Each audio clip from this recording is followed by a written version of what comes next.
সকলো জল্পনা কল্পনাৰ পাছত ব্যাপক উৎকণ্ঠা দেখিবলৈ পোৱা গৈছে প্ৰাৰ্থী আৰু ৰাজনৈতিক নেতা কৰ্মীসকলৰ মাজত।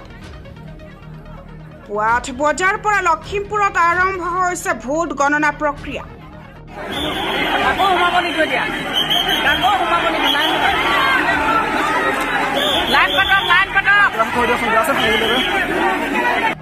ভোট গণনা প্ৰক্ৰিয়াত যাতে কোনো অসুবিধাৰ সৃষ্টি নহয় তাৰ বাবে জিলা প্ৰশাসনে কেতবোৰ কঠোৰ নিৰ্দেশনাও জাৰি কৰা পৰিলক্ষিত হৈছে।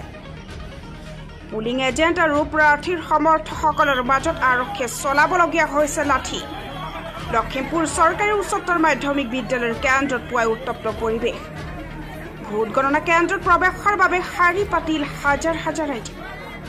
ভোট গণনা কেন্দ্ৰৰ বাহিৰত উত্তপ্ত পৰিস্থিতি।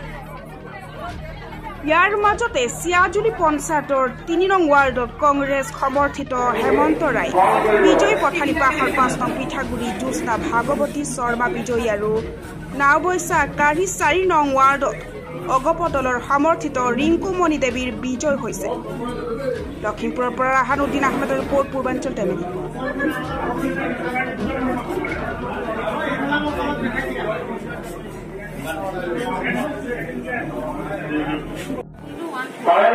ব্ৰেকফাষ্টৰ বাবে দাইলৰ ব্যৱস্থা হ'ব।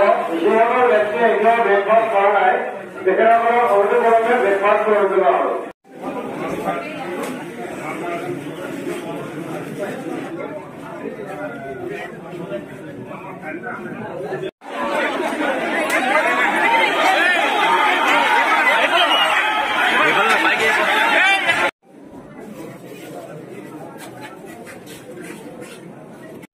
কোনটো পঞ্চায়তৰ কোনটো ৱাৰ্ডৰ কোন দলৰ পৰা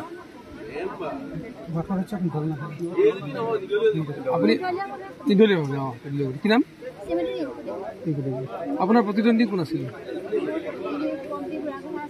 দলীয় নহয় না নিৰ্দলীয়? ঠিক আছে, কেনেকুৱা লাগিছে মুহূৰ্তত?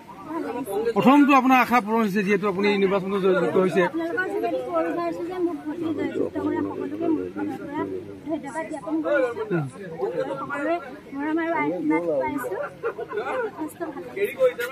দীৰ্ঘদিন ধৰি আপুনি অসম গণ পৰিষদৰ এগৰাকী কাৰ্যকৰ্তা কৰ্মকৰ্তা হিচাপে আপুনি কাৰ্যনিৰ্বাহ কৰি আছে, কি ক'ব এতিয়া মোক?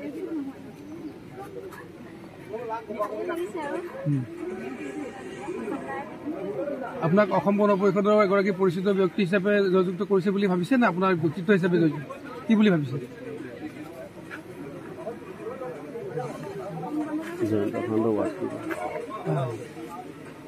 ঠিক আছে, আপোনাৰ পৰিকল্পনা কি হ'ব এতিয়া? কেনেকৈ ধৰণে আপুনি জনসাধাৰণৰ মাজত আপোনাৰ নিজৰ কৰ্ম দক্ষতা